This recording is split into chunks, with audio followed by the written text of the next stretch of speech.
bem o domingo, descansando, organizando tarefas, recuperando forças e que estejam bem, em paz e com muita saúde. Graças a Deus, mais uma oportunidade dos nossos estudos das parábolas. Esse é o nosso 40º encontro, devagarzinho vamos caminhando. E para iniciar as atividades dessa noite, a prece de abertura fica por conta da Rosana. Por favor, Rosana. Boa noite a todos. Boa noite. Elevemos nosso pensamento em Deus e nosso Senhor Jesus Cristo, nosso Consolador e Salvador, agradecendo mais uma noite de estudo, mais uma noite de leituras edificantes e agradecendo o Senhor, nossos benfeitores, amigos, que tanto nos auxiliam com suas escrituras. Concedei-nos, Senhor, a serenidade necessária para discernir tudo em nossa volta, coragem para seguir sempre em frente, apoiando sempre no seu Evangelho de luz. Senhor, que a tua bondade nos ensine a ser melhor e que teu perdão nos incline à misericórdia para com nossos semelhantes, e que não falte ânimo na tarefa que nos confiaste. Fica conosco, Senhor. Obrigado, meu Pai. Esteja conosco em todos os nossos caminhos, pensamentos e ações. Assim seja, graças a Deus. Muito obrigada, Rosana. Muito bem. Na semana passada, bom, deixa eu só relacionar aqui esse slide que mostra aqui para a gente os evangelhos, Mateus, Marcos e Lucas, onde essa parábola está registrada, e nós temos ainda uma última leitura para fazer, que é do livro A Gênese, que ficou faltando, já fizemos todas as outras, e depois dessa leitura, aí nós passamos para buscando os significados espirituais para cada componente dessa parábola, terminando hoje, então, sem nunca dar a palavra final. Não existe palavra final em relação às interpretações e aos ensinamentos de Jesus, tá bom? Sempre há algo novo a acrescentar e a aprender. Eu vou sair aqui do PowerPoint e vou parar de compartilhar e compartilhar novamente, porque às vezes nessa mudança de tipo de arquivo não aparece para algumas pessoas. Se alguém tiver o livro A Gênese em casa, lá na última parte de A Gênese, do livro A Gênese de Allan Kardec, ele trata das passagens do Evangelho onde Jesus faz algumas predições, ou seja, no seu discurso, na sua fala, na sua parábola, de alguma forma ele está se reportando a acontecimentos futuros. E foi nesta parte do livro A Gênese que ele incluiu a parábola dos maus lavradores, ou a parábola dos vinhateiros homicidas. Não há necessidade da gente fazer a leitura novamente, que ela já está bem clara aqui para nós, e vamos passar então já para a leitura das colocações de Allan Kardec a respeito dessa parábola. Pode começar, Matias. Todos estão visualizando bem? Se alguém não tiver, pode falar, porque daí, bom, aumentar mais o tamanho da letra não dá, senão vai sair fora das bordas. Mas se alguém não tiver aparecendo ainda no celular, às vezes demora um pouquinho por causa da conexão, tem todos aqueles probleminhas, né? Então, às vezes também vale a pena sair, entrar de novo, mas qualquer coisa vocês me dão um toque, tá bom? Pode começar, Matias, fazer o favor. Ok, Marisa. Boa noite a todos. Boa noite. Predições do Evangelho. O pai de família é Deus. A vinha que ele plantou é a lei que ele estabeleceu. Os vinhateiros, a quem arrendou a vinha, são os homens que devem ensinar a prática da lei. Os servos que enviou aos arrendatários são os profetas, que estes últimos massacraram seu filho, enviado por último. É Jesus, a quem eles igualmente eliminaram. Como tratará o Senhor os seus mandatários, prevaricadores da lei? Prevaricadores, eu coloquei aqui como faltar ao dever, a má fé. Tratá-lo-ás com os seus enviados, foram por eles tratados, e chamará outros arrendatários que lhe prestem melhor conta de sua propriedade e do proceder do seu rebanho. Assim aconteceu com os escribas, com os príncipes dos sacerdotes e com os fariseus. Assim será quando ele vier de novo pedir a cada um contas do que fez da sua doutrina. Retirará toda a autoridade ao que dela houver abusado, porquanto ele quer que seu campo seja administrado de acordo com a sua vontade. Ao cabo de 18 séculos, tendo chegado à idade viril, que é a idade entre a adolescência e a velhice, a humanidade está suficientemente madura para compreender o que o Cristo operou e explorou. Explorou, eu coloquei como explorar, porque então, como ele próprio o disse, não o teriam compreendido. Ora, a que resultados chegaram os que durante este longo período tiveram ao seu cargo a educação religiosa da mesma humanidade? Ao deverem que a indiferença sucedeu à fé e que a incredulidade se alçou, edificou, em doutrina. Em nenhuma época, com efeito, o ceticismo e o espírito de negação estiveram mais espalhado em todas as classes da sociedade. Mas, se alguma das palavras do Cristo se apresentam encobertas pelo véu da alegoria e pelo concerne que significa ser relativo, misturar a regra de proceder, as relações de homem para homem, aos princípios morais a que ele expressamente condicionou a salvação, seus ensinos são claros, explícitos, sem ambiguidade. O Evangelho segundo o Espiritismo, no capítulo 15 aqui que ele coloca, é fora da caridade e não há salvação. O que fizeram das suas máximas de caridade, de amor, de tolerância, de recomendações que fez a seus apóstolos para que convertesse os homens pela brandura e pela persuasão da simplicidade, da humildade, do desinteresse e de todas as virtudes que ele exemplificou em seu nome, os homens se anatemizaram mutuamente e reciprocamente se amaldiçoaram. Estrangularam-se em nome daquele que disse: todos os homens são irmãos. Do Deus infinitamente justo, bom e misericordioso, que ele revelou. Fizeram um Deus cioso, que significa ciumento, cruel, vingativo e parcial. Aquele Deus de paz, de verdade, sacrificaram nas fogueiras pelas torturas e perseguições.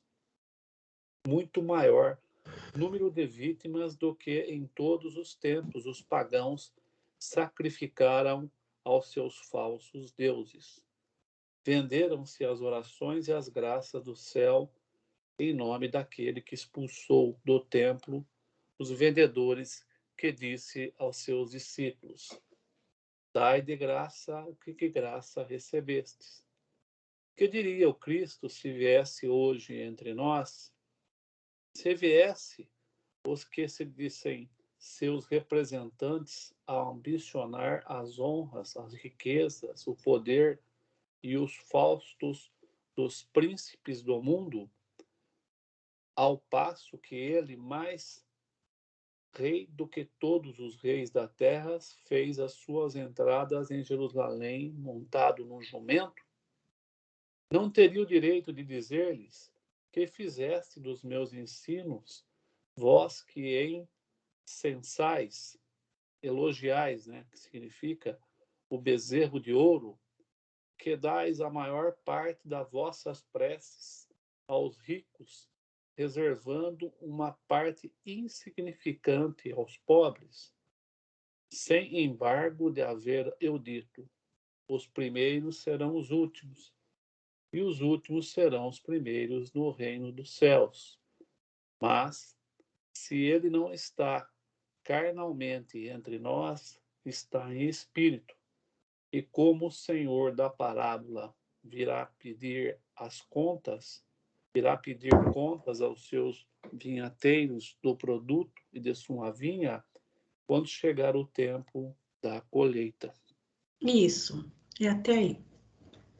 Aí eu só coloquei duas conotações aqui, que é uma aí é a visão de Allan Kardec, né? A vinha que ele plantou é a lei que estabeleceu, ou seja, o reino de Deus. Uhum. E o Mateus 21:43, portanto, eu vos digo que o reino de Deus vos será tirado e será dado a uma nação que dê os seus frutos, né? Certo. E aqui, né, essa parábola aqui, pelo meu entendimento, né, ele demonstra a quanto fomos, né, infiéis ao Pai, ao Criador, né, que nos forneceu, nos deu a vinha para que cuidássemos e dela dessemos os frutos, né? E nós, por vez, fizemos o quê, né? Nós, ao cultivar as vinhas e a hora que ele veio buscar o fruto, né? Nós acabamos com os filhos que os empregados que ele fala que são os como é que fala aqui, o Jesus? Os profetas. Profetas que ele mandou, que nós não acreditamos, e além de tudo isso, ele enviou o seu próprio filho Jesus, né? E dizendo, achando que ainda, né, ao meu filho eles terão algum respeito, mas infelizmente eles não tiveram respeito nenhuma, né? E até aqui conotações, né, que nós temos de alguns que você fala aí, até, né, Maruísa? O próprio Carbachur, ele fala que ele não, o Rodolfo Calegares, ele fala que essa questão da herança, né, aqui ele fala que seria o reino dos céus, a busca do reino dos céus, né? Sim. E no fim não tiveram nem respeito. Aí quando ele fala, né, quando o dono da vinha vier, como tratará esses vinheiros, né? E Uhum. aí, no final lá, ele tem uma que me chamou a atenção, né, que todos, né, todos os homens são irmãos, né? Uhum. Dos Deus infinitamente justo, bom e misericordioso que ele revelou. Fizeram um Deus, criaram um Deus fantasioso, criaram estátuas, objetos, né? Idolatraram pessoas que não tinha esse contexto para ser, né? Uhum. E no final ele fala aqui, né? O que dais a maior parte das vossas preces aos ricos, reservando uma parte insignificante aos pobres. Então, o que significa, né? Tudo na época, como também é hoje, né? Tudo infelizmente, ainda as religiões, elas buscam beneficiar aqueles que mais têm, né? E os que mais sofrem quando batem a porta são excluídos, né? Mas no final ele fala, né? Mas se eles estão carnalmente, então, se ele não está mais, o Cristo não está mais presente, encarnado em nós, ele está em espírito, né? E como o Senhor da parábola virá pedir as contas e cobrar, né? Tudo aquilo que ele esperava de nós. E como diz a própria parábola do Evangelho, né? Aqueles que mais têm, o que mais receberam, é os que mais serão cobrados. Sim. É mais ou menos isso aí, Maruísa. Tá certo, Matias. Tá certo. Então, uma próxima. Nós que agradecemos. Uma próxima vez que você queira fazer como você fez o seu esquema aí, assim, o melhor tamanho para. Eu uso nos slides a fonte Arial, tamanho 24, negrito, porque daí destaca mais aí o texto, porque para ler do celular fica muito pequenininho, tá bom? Eu vou marcar aqui, na próxima eu faço, porque Tá para certo. mim não se perder na hora que abaixa, você entendeu? Tá certo, tá E aí fica certo. mais fácil. Mas Tá bom. obrigado por mesmo. Tá Nós bom? que agradecemos. Tá bom, tchau. Bom, gente, vou aproveitar que está aqui esse texto aqui de Allan Kardec. Esse primeiro parágrafo, onde ele fala que o pai de família é Deus, a vinha é a lei que ele estabeleceu, os vinhateiros são os homens, os servos são os profetas, e que seu filho é Jesus. Essa é a interpretação, vamos dizer assim, mais simples, aquela que vem de imediato, porque nós não podemos nos esquecer para quem Jesus estava pronunciando aquela parábola. Lembrando que ele estava no templo e quem o ouvia eram os judeus, os anciãos, os sacerdotes e os chefes dos sacerdotes. Então, ficou muito claro para quem ouviu Jesus contar essa parábola que ele estava se referindo aos judeus, e mais especificamente àqueles que comandavam a religião judaica, que no caso eram os fariseus, os sacerdotes, os chefes dos sacerdotes, os príncipes dos sacerdotes, enfim. E era algo assim, a religião estabelecida e todo o sistema de hierarquia existente no judaísmo dava uma autoridade religiosa muito grande para aquelas pessoas. E, claro, eram muito orgulhosos e vaidosos por esse motivo, tá?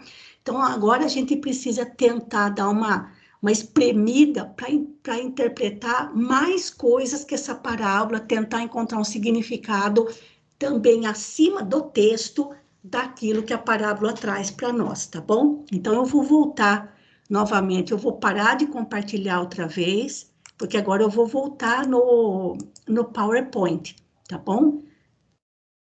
Então, vamos lá de novo. Então, já fizemos todas as leituras, vamos colocar aqui, e agora vamos para a interpretação, lembrando que não é a última palavra e que fiquem todos à vontade para fazer as suas colocações.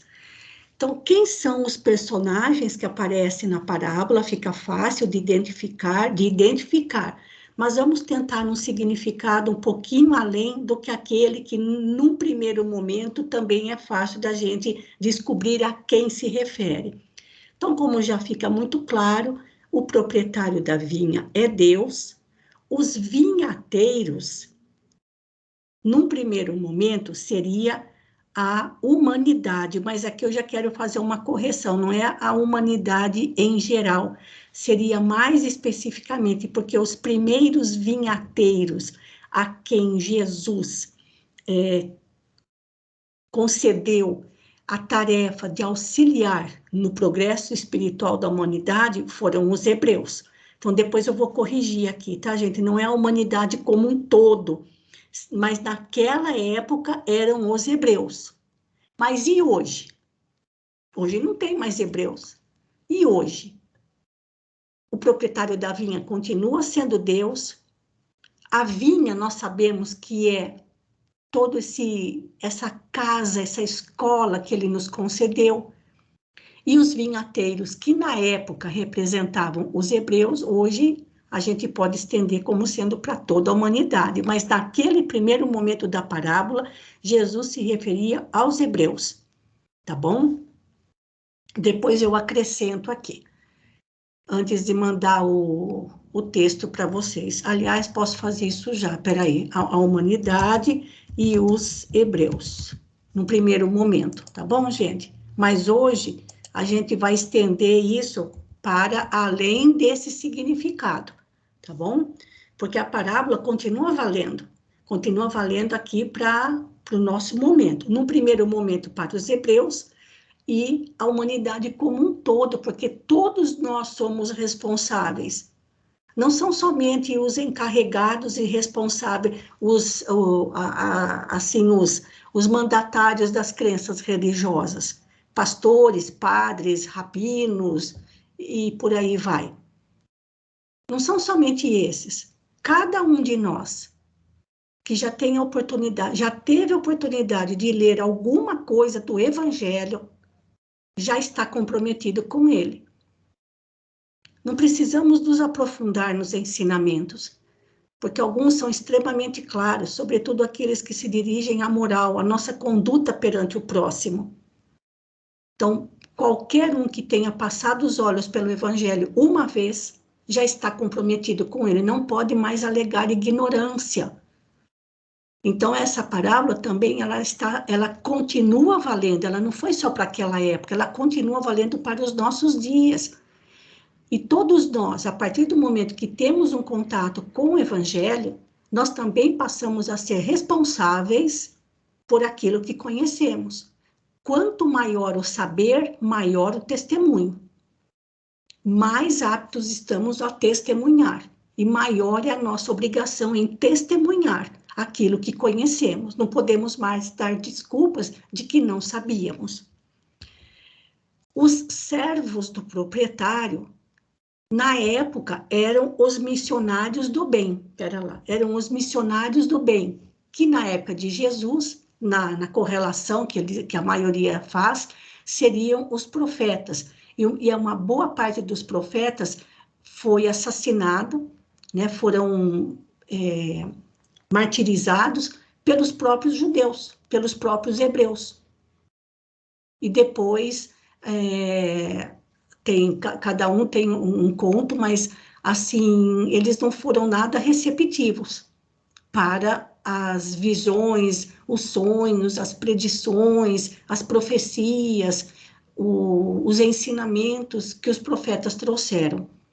Mas eu não quero que a gente fique preso só nos profetas, que entender os servos do proprietário como os profetas é a primeira análise, é aquela que vem primeiro, no contexto em que Jesus contou a história. Mas foram só os profetas daquela época e hoje. Vale aquilo que eu falei anteriormente. A partir do momento que a gente lê alguma coisa do Evangelho, a gente já está comprometido. Então, todo aquele que se torna missionário do bem, em todos os níveis, não precisamos ser nenhum palestrante famoso, nenhum orador famoso, nenhum escritor famoso, nada. Dentro do nosso âmbito de ação, se conhecemos o Evangelho, aí está a nossa tarefa no bem. Certo? O filho do proprietário, claro que fica claro que se trata de Jesus. O filho mais velho, porque na tradução judaica, o filho mais velho era aquele que tinha a obrigação de cuidar dos irmãos mais novos. É o que Jesus continua fazendo conosco. O chefe dos sacerdotes e fariseus, que aparece na parábola, eram os representantes ou expoentes religiosos daquela época, mas continua valendo a mesma denominação hoje com palavras diferentes. Qualquer um que seja convidado ou chamado a testemunhar o Evangelho é um representante dele. ou um expoente dele.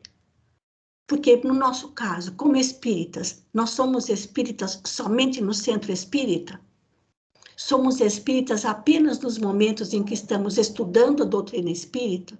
Somos cristãos somente quando estamos estudando o Evangelho? Não. Passou a ser uma constante na nossa vida. Então, essa parábola também se aplica a nós, não somente a pastores, sacerdotes, rabinos, etc. e tal. Não somente aqueles que são oficialmente denominados representantes de uma determinada crença religiosa. Também a eles e também a nós.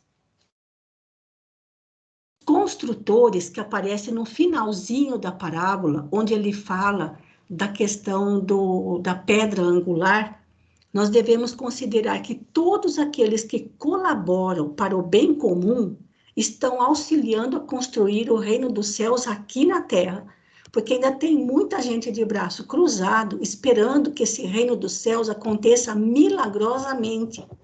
E isso é uma construção para cada um, encarnado ou desencarnado. Fica fácil cruzar os braços, e aliás isso é uma tendência, cruzar os braços e ficar esperando que uma autoridade acerte tudo, ou transforme a vida num paraíso, a vida aqui na Terra num paraíso. E a gente fica só de braços cruzados esperando. Nada disso, né, gente? Então, os construtores que vão auxiliar na construção desse reino do céu seriam todos os colaboradores do bem. Outros vinhateiros a que a parábola se refere,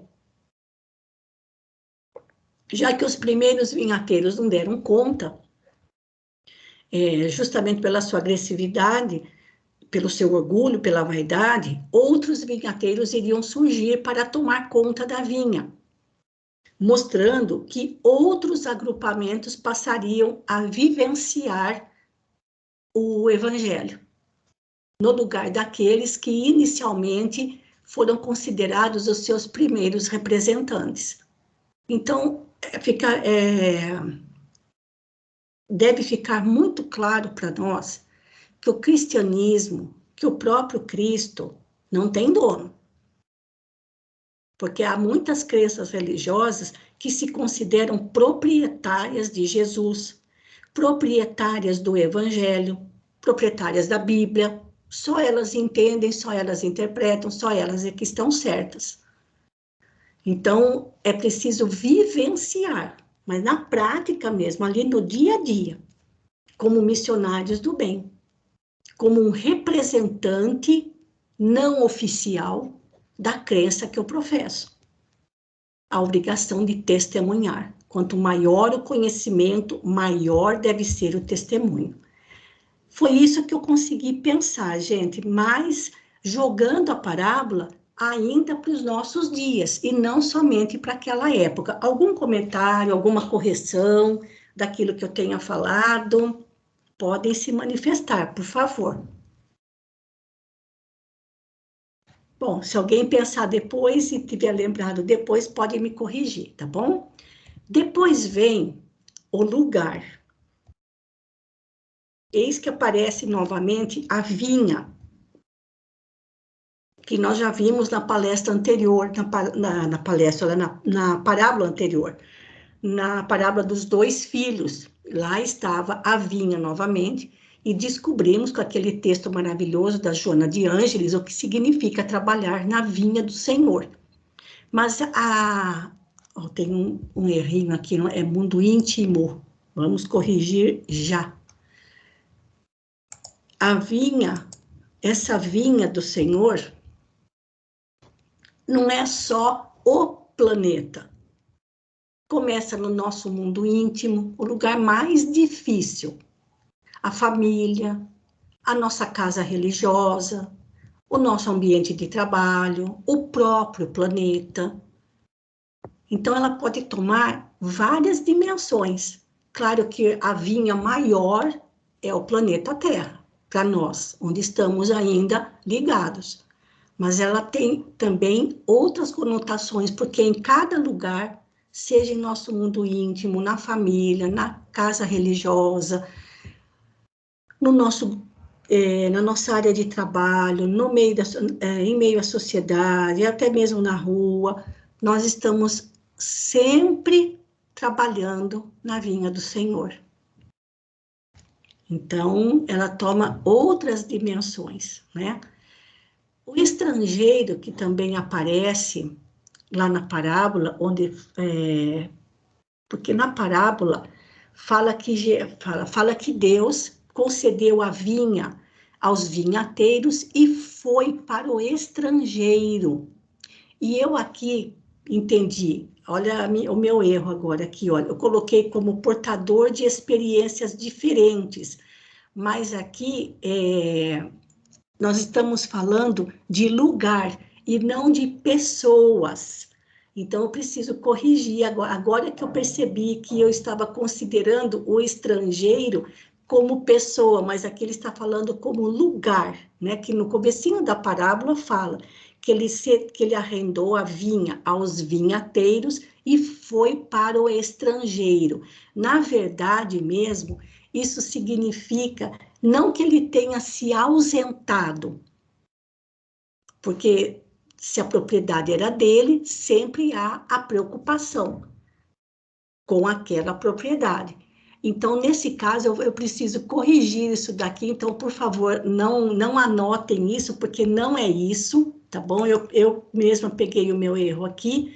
Não é uma pessoa, não se trata de pessoa. Trata-se de um lugar. Alguém quer fazer algum comentário aqui?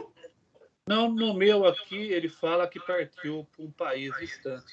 Isso, então, para o país distante. Talvez fique até melhor do que o estrangeiro aqui, porque senão vai ficar pensando que é a pessoa, o país Distante. distante.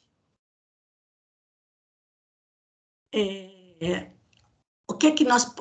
enquanto a gente vai pensando, deixa eu ir falando os outros, depois a gente volta e completa esse. Assim fica melhor. Deixa eu falar dos outros, depois a gente volta lá. Fora da vinha. O fora da vinha seria a vinha que foi preparada por Deus, ela tem todo um esquema que a gente vai ver depois. Mas se a gente está fora da vinha, significa estarmos ligados a outros mundos. Não que eles não sejam igualmente cuidados pelo Senhor, mas não teremos as mesmas condições que encontramos na vinha que foi preparada por Ele. E o reino de Deus, como sempre aparece na parábola, representando aquele estado de alma onde vivenciamos o bem integralmente, quando o bem já se corporificou em nós como algo natural em nós. É o momento da espiritualidade plena, que um dia todos alcançaremos. Antes da gente colocar qual seria o significado desse lugar de país distante, a pergunta é, por que ele largou a vinha na mão dos vinhateiros e foi para um outro lugar, para um país distante? Por que ele se ausentou? É como a gente fazia, às vezes, em sala de aula, quando a gente percebia que os alunos não estavam devidamente preparados para uma avaliação com data marcada já. Então, o que normalmente o bom professor costumava fazer? Adiava a prova para uma data mais para frente, de modo que os alunos tivessem mais tempo para se preparar. E isso aparece muitas vezes no Evangelho, nas parábolas, que alguém se ausentou para um país distante. Por que essa atitude de se afastar? Para dar tempo que cada um de nós, para dar tempo a cada um de nós, de modo que a gente consiga cumprir a nossa tarefa, no bem. É o que ele fez com os vinhateiros. Olha, a vinha está pronta, é só vocês cuidarem até a hora de chegar a colheita dos frutos. Era só isso o combinado. Então, ele pôde se afastar para dar tempo aos vinhateiros de cuidar da vinha todos os dias, até que os cachimhos de uva estivessem no ponto para ser colhidos. Não é lógico isso? Então, por que que Deus, ou por que que Jesus coloca essa necessidade de se ausentar? É pela bondade dele. Então, nesse caso, quando ele vai, quando o dono da vinha vai para um país distante, isso nada mais é do que ele voltar para, porque ele não mora na vinha. Ele está num plano maior. E desse plano maior, ele acompanha os vinhateiros. Ele acompanha as ações dos vinhateiros, sem interferir, deixando que cada um faça uso do seu livre-arbítrio. Então, nesse caso, o país distante, não sei, o que vocês acham? Podemos colocar aqui, no caso que o senhor da vinha foi para um país distante, esse país distante aqui poderíamos colocar como sendo a espiritualidade maior, os planos celestiais, o que vocês acham? Porque nós estamos falando de lugar. Alguma sugestão?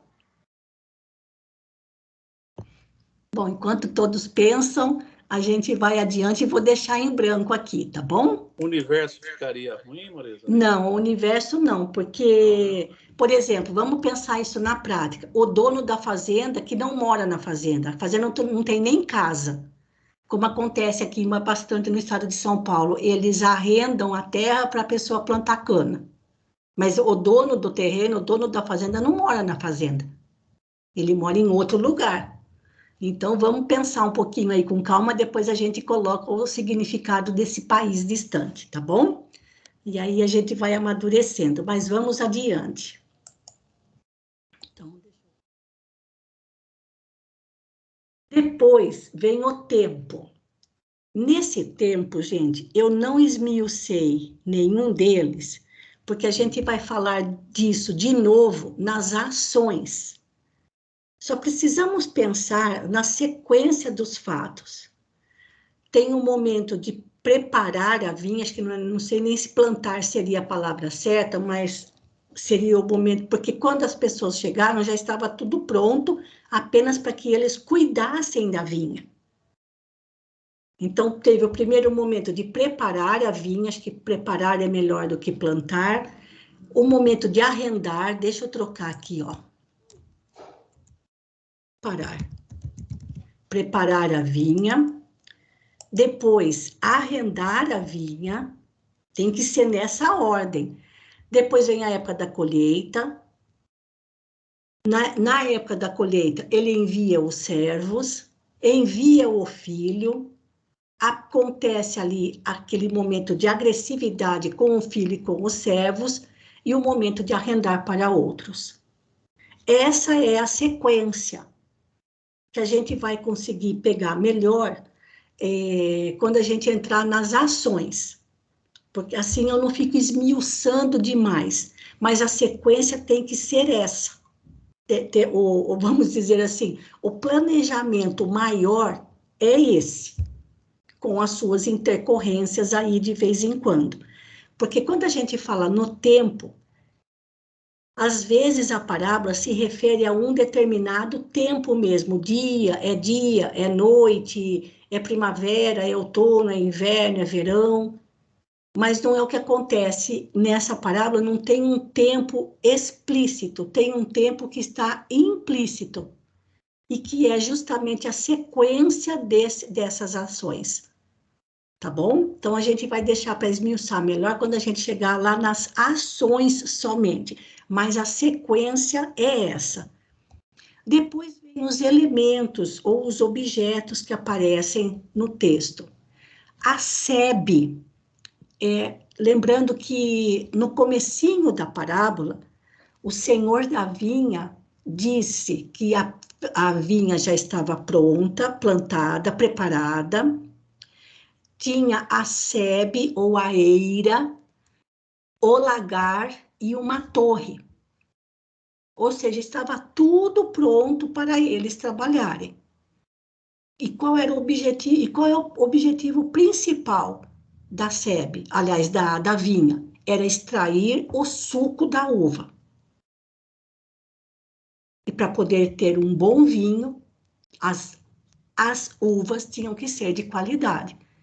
Então, a sebe, que para nós hoje a gente vê em muitas casas, jardins ou propriedades, fazer aquela cerca com, por exemplo, pingo de ouro. Tem várias plantas que são utilizadas para cercar um terreno.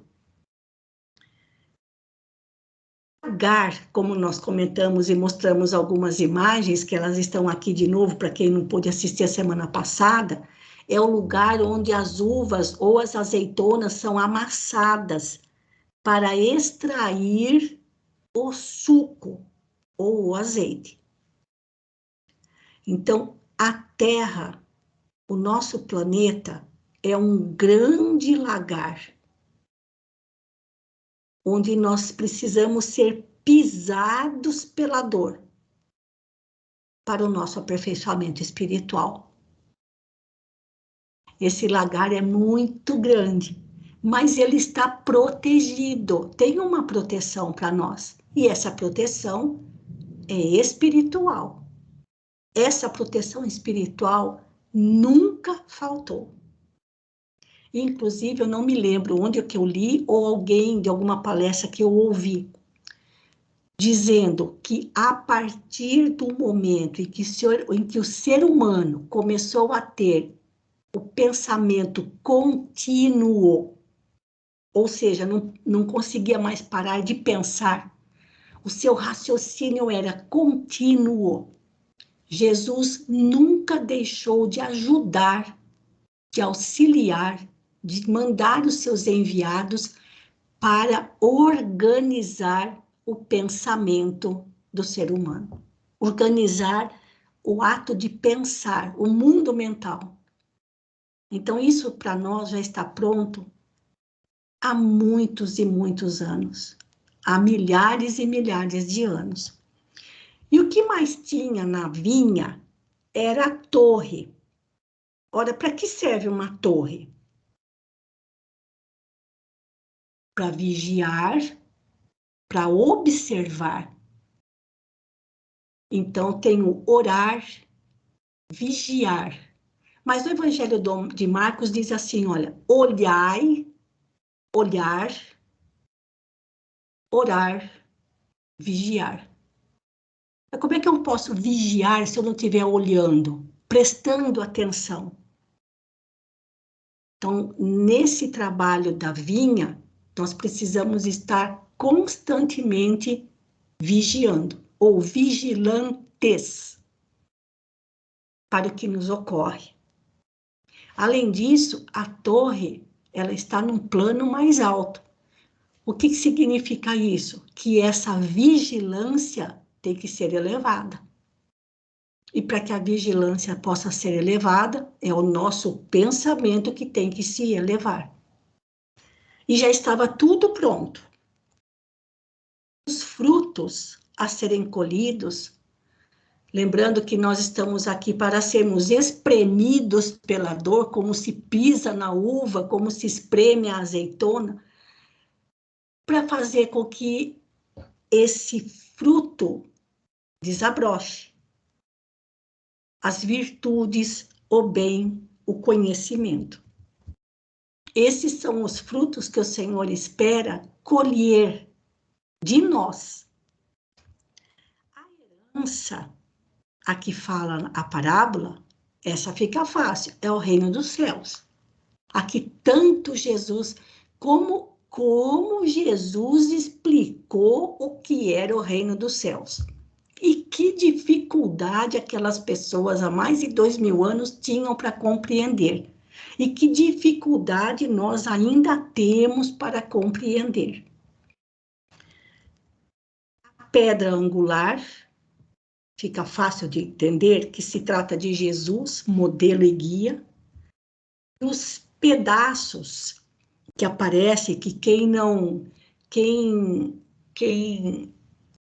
quem quiser tentar tirar essa pedra angular, ou quiser passar sobre ela, será esfacelado, será triturado, vamos dizer assim, mostrando que as crenças que não produzem a melhoria do ser humano, cedo ou tarde, elas vão se destruir, elas vão implodir. Ah, mas tem tanta crença aí que não está melhorando o ser humano nenhum.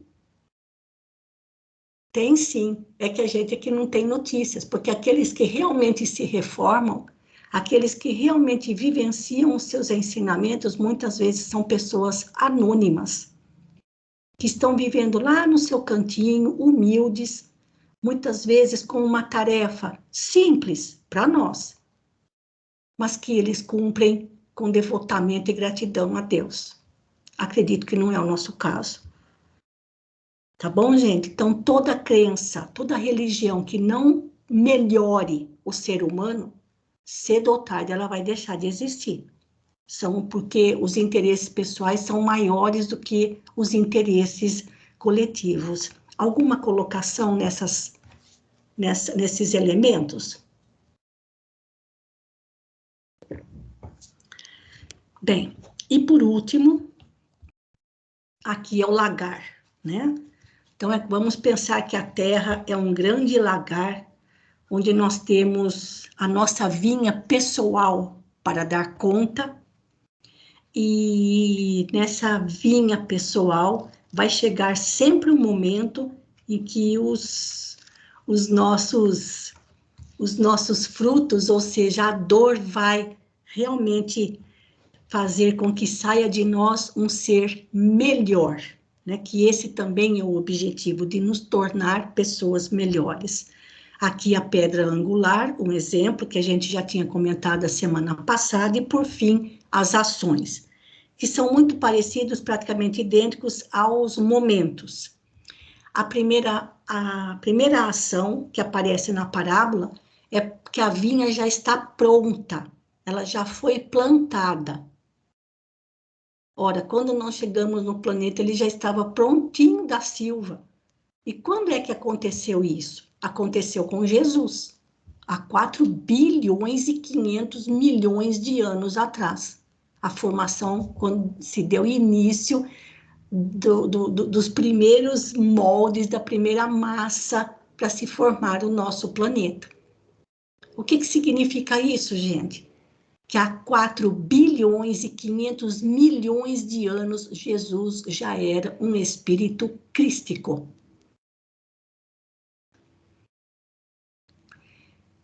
Ele é o nosso irmão mais velho. E a maior responsabilidade do irmão mais velho é cuidar dos seus irmãos mais novos, infantis ainda, irresponsáveis, chorões, resmungões. Isso aqui nós somos ainda, mas ele não. Então, a vinha já estava pronta. Nós, por mais inferior que seja o nosso planeta Terra, espiritualmente falando, mas que lugar maravilhoso ele nos deu. Basta assistir essas reportagens na TV sobre a natureza. Quantas maravilhas. Essas imagens que a gente passa para vocês aqui no começo, que lugares maravilhosos. Está tudo pronto para nós. Arrendar a vinha. Primeiro foi com a vinda dos hebreus, a quem Jesus confiou um passo para a espiritualização da humanidade. Porque, lembrando, eles, na época, eram o único povo que tinham a crença no Deus único e material. E não era fácil seguir as suas leis. Enfim, só que os judeus não só falharam consigo próprios nas suas crenças, como também não quiseram ensinar essa crença para ninguém. Então, houve um probleminha aí já no começo da história. Colher os frutos é a espiritualização do homem, quando estivermos realmente espiritualizados, significando que o espírito, com a letra E maiúscula, dominou totalmente a matéria. Ou seja, a matéria não exerce mais poder nenhum sobre o espírito. Não é o nosso caso ainda. Enviar os servos, no caso, era realmente o momento da chegada dos profetas, que agora somos nós numa escala bem menor, porque também estamos aqui para aprender a servir. É a enviada do Filho e a chegada de Jesus. E ele veio para dar mais uma incrementada nessa espiritualização do ser humano. Porque os espíritos que reencarnam aqui na Terra ainda são espíritos muito imperfeitos. E se Jesus não tivesse vindo até nós, nós estaríamos ainda num estágio de evolução espiritual muito inferior. Agir com violência. Nós sempre agimos com violência quando as nossas atitudes estão em contradição com a crença religiosa que professamos. Não é só agir com violência fisicamente contra alguém. Quando nós nos desviamos dos objetivos das leis divinas, nós também passamos a agir com essa violência no sentido simbólico. E na parábola diz que a vinha seria arrendada para outros, mostrando que a propagação dos ensinamentos de Jesus acabaria vencendo as fronteiras da Palestina. Ou seja, todo o orgulho da nação escolhida acabaria por deixar de existir. Vejam, não deixou de existir o judaísmo, que nos seus fundamentos é uma religião maravilhosa pelo extremo respeito a Deus. Mas o orgulho e a vaidade daqueles que eram os representantes do judaísmo, aquilo acabou. Aquilo realmente acabou, foi esfacelado, como diz lá sobre a questão da pedra angular. Com isso, nós terminamos, gente. Alguém quer fazer alguma colocação a respeito? Lá ainda temos mais um minutinho, porque com isso nós encerramos a parábola.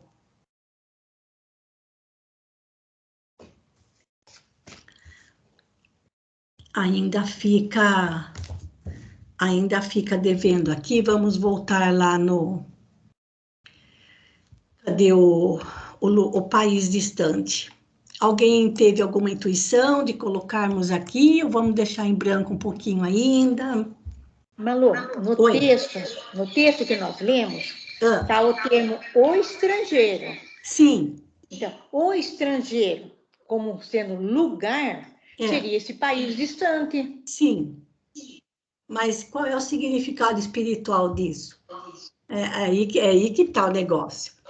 Né? Qual é o significado? O dono da vinha foi para um país distante. Como que dizendo, vou deixar vocês à vontade para que vocês possam usar o seu livre-arbítrio para cuidar da vinha. Então, é nesse sentido que aparece essa ação, né, de ele sair para um país distante. Mas não precisamos fazer isso agora, certo, Celina? Vamos ver se de hoje para amanhã vem alguma intuição para a gente colocar aqui, tá certo? Mais alguém quer fazer alguma colocação, gente, a respeito dessa parábola?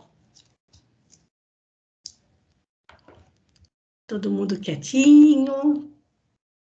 Então, eu vou voltar para a nossa tela principal e já podemos... Maruísa, Oi. Maruísa, só um minutinho. Esse país distante poderia ser, assim, considerado espiritualmente outras esferas espirituais, outros assim, patamares, porque como Kardec mesmo fala, o Jesus fala, né? A casa de meu pai tem várias moradas. Isso. Poderia ser?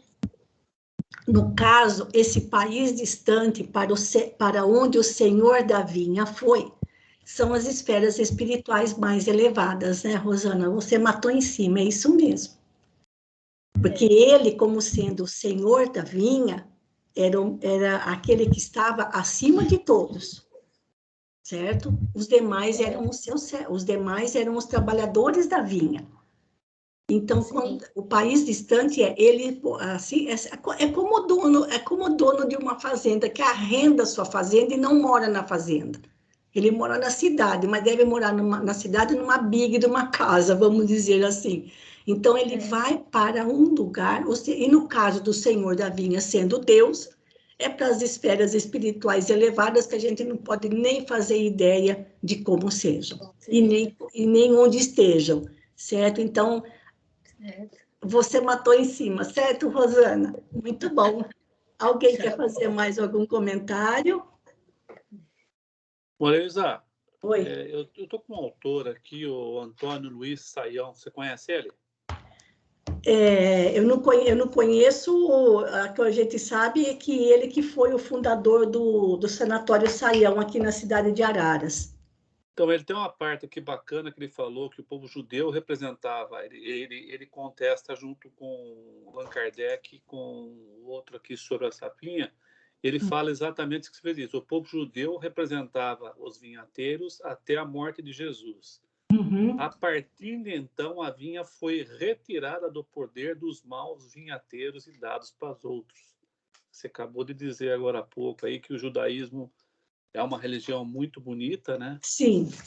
E, infelizmente, o orgulho, o ego os manteve preso para eles, né? Isso. Mas, assim, mesmo naquela época, o judaísmo era muito bonito, mas eles estavam muito preocupados com as práticas exteriores e o povo sem consolação nenhuma, né? Sem amparo espiritual algum, tá bom? Muito bem, gente. Com isso, nós terminamos mais uma parábola. Amanhã eu mando o texto para vocês. E partindo, então, para o nosso encerramento, a prece final fica por conta da Lenita. Por favor, Lenita. Boa noite a todos. Vamos elevar os nossos pensamentos, nos manter elevados, com os pensamentos elevados, para que sejamos bons trabalhadores, que consigamos espalhar o amor, a caridade, a paciência para todos os nossos irmãos, humanos e não humanos, que consigamos ser melhor a cada dia. Fica conosco, Senhor, nos abençoa e protege. Que assim seja.